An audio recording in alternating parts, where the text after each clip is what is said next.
Hi everybody. Alicia and I traveled this summer to the wonderful Algarve region, and we stayed in the amazing town of Armacao de Pêra. We chose Armacao de Pêra as our home away from home during our 2-week stay for a number of reasons. It had some of the most amazing beaches in the Algarves. It's centrally located to the region.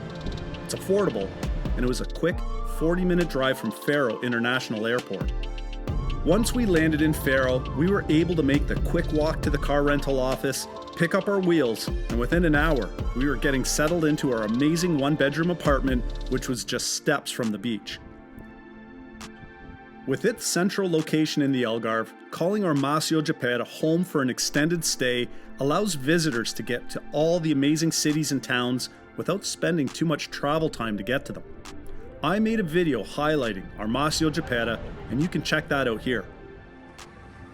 There is plenty to see and do in the Algarve, but during our stay, we focused on enjoying the endless soft sand beaches, along with enjoying the history, the culture, and of course the whitewashed towns and narrow streets that make the Algarve such a popular travel destination. Come along for the ride and join us on a tour of the Algarves.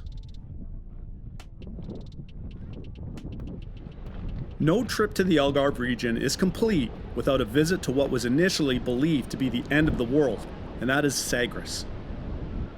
Sagres was just an hour's drive from Armacao de Pêra, and we spent the first part of the day visiting Fortaleza de Sagres.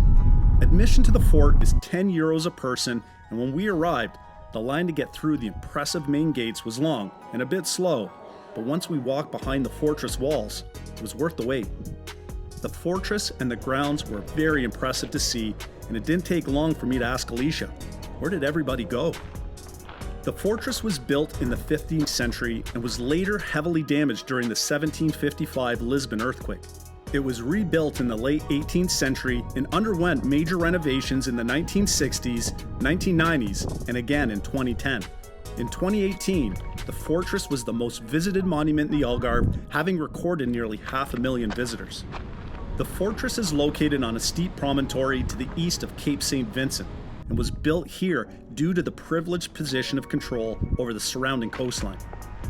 Sagres Fortress is unique in that it only has one wall that separates the large part of the cape.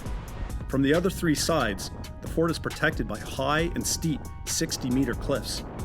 These menacing cliffs stretch almost a kilometer in length to the point and 300 meters wide. Once you begin walking along the pathway and looking over the edge of the towering cliffs, it all begins to make sense. You are really high above the water, and the views here are simply breathtaking. Along the almost 2 kilometers of pathway, there are several descriptive panels that details the history of the fortress, along with the plant life and animal species that call this place home. The grounds here are large, so allow yourself at least an hour or more to stroll through and take it all in. If you want to walk along the cliffs, explore the walls, and visit the church and the museum, you'll need 2 to 3 hours. This was an amazing visit, and when you're here, be sure to walk through a Voz de Mar, the voice of the sea. The concrete maze is a chamber of sounds which allows you to hear the waves breaking against the rocks in the wind.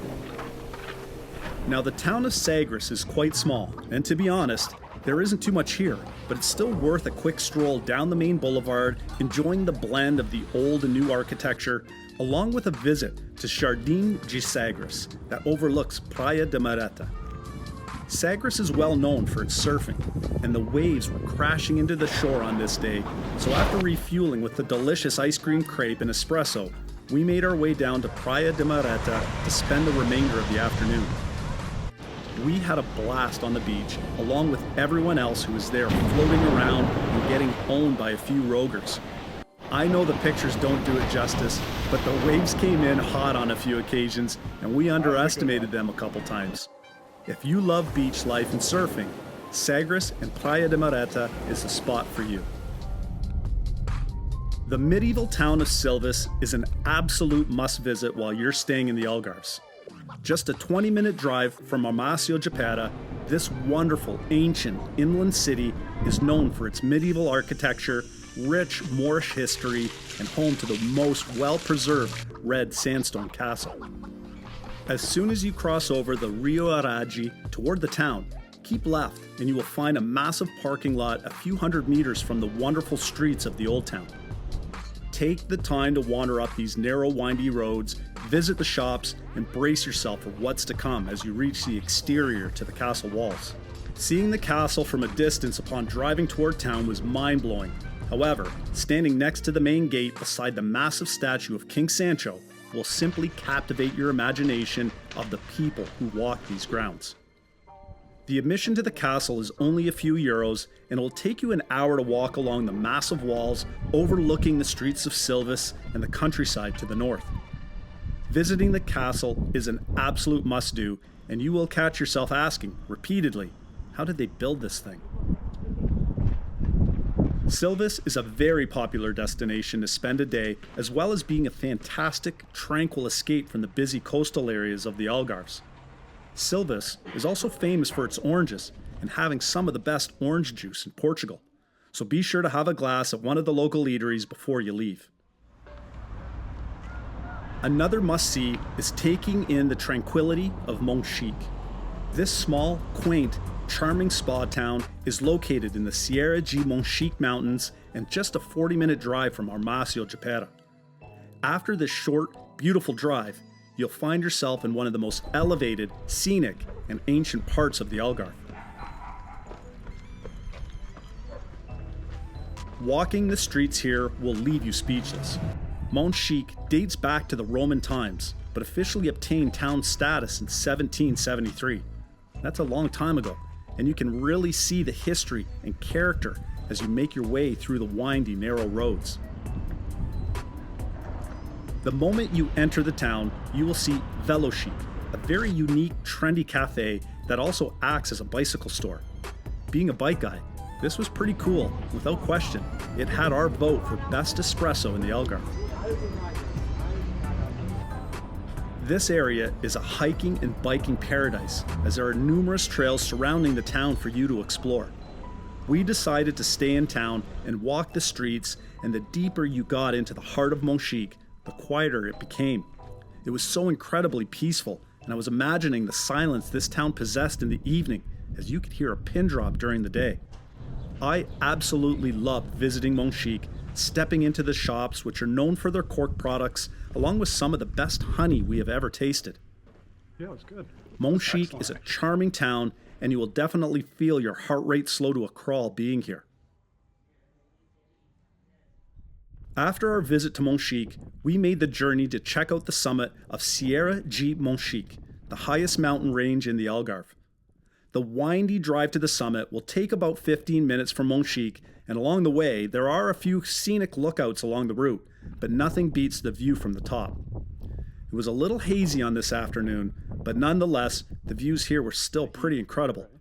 If you're looking to slow things down from the coastal towns, take the short drive to Monchique. Another stop on our destination list where we were able to slow things down was the peaceful, picturesque small town of Ferragudo. Located just a stone's throw from Portimao, Ferragudo is a charming traditional fishing village where the fishermen bring in their catch via the Aragem River. We found a free parking lot to park the car just north of the town's dining hub. A few minutes walk will find you strolling over a tiny bridge where you will then be greeted by countless restaurants and cafes that provide a variety of dining options. We really enjoyed wandering the streets in Ferragudo as it offered a much quieter, authentic alternative to the larger tourist options where most people spend their time during the summer months. The narrow cobbled streets will take you to Ferragudo Church that overlooks the landscape and captures a view of Portimao in the distance.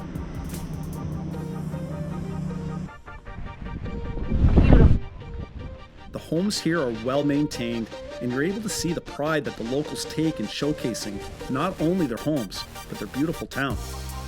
Ferragudo was just a 20-minute drive from Armacao de Pêra, and like Monchique, a nice option to slow things down, however this time nestled along the coastline.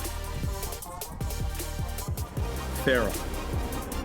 Faro is not only home to the international airport, but also the capital city of the Algarve region.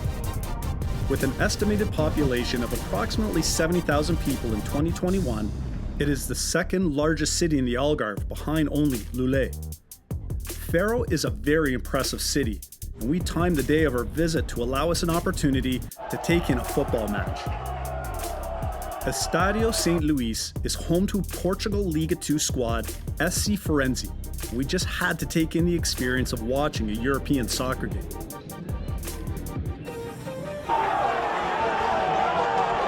The game was fast-paced, loaded with goals, and although the visiting team had a small group of supporters, they were loud and a bit wild.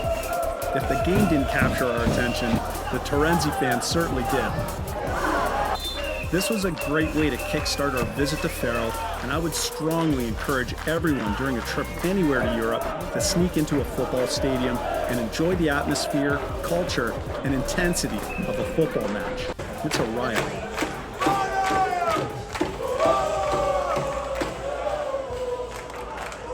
After the game, we made our way into the streets of Faro. Faro has some of the most elegant outdoor shopping areas, which are shaded to allow its guests to beat the heat during the summer months. But the real magic of Faro begins once you step through the Porta Arab. Instantly, we felt like we were back in time while strolling the ancient cobbled streets of the old town. 3 gateways divide Old Town from modern-day Faro.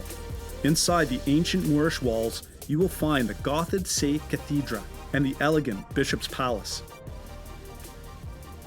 Faro has an extremely rich history, often overlooked as a destination for visitors, as many opt to vacate the city the moment they arrive in the Algarve and head directly to the beach towns. But Faro really is worth checking out and spending a day in.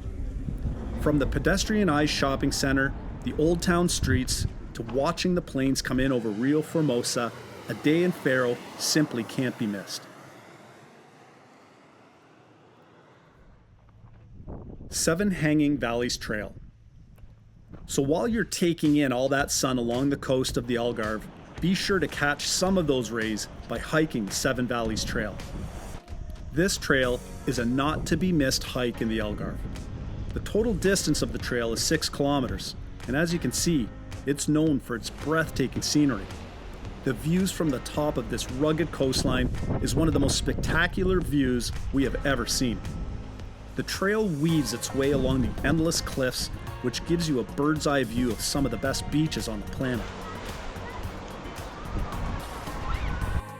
The trail officially starts at Praia da Marina and finishes at Praia do Vale de Sentinas, but we decided to start our journey on this day from the tiny village of Bengil.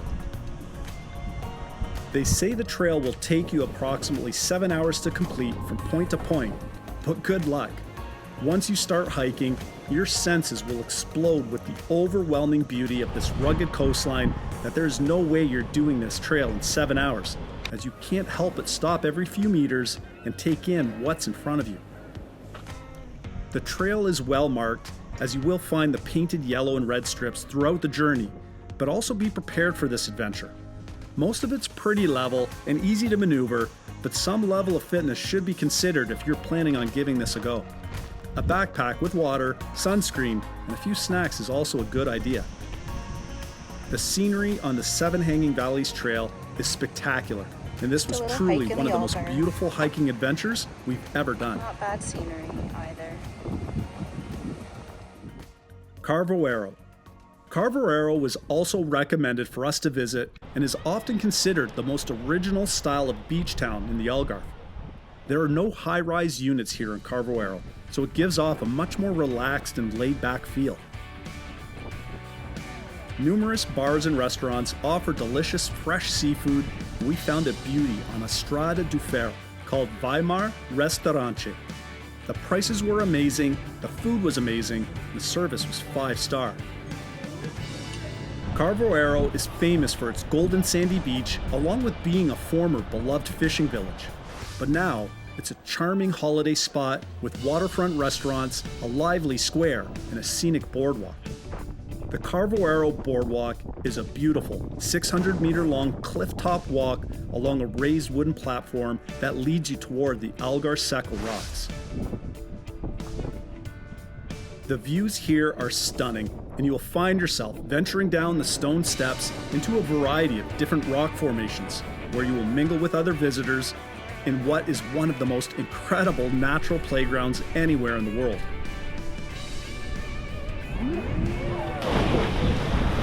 Got it.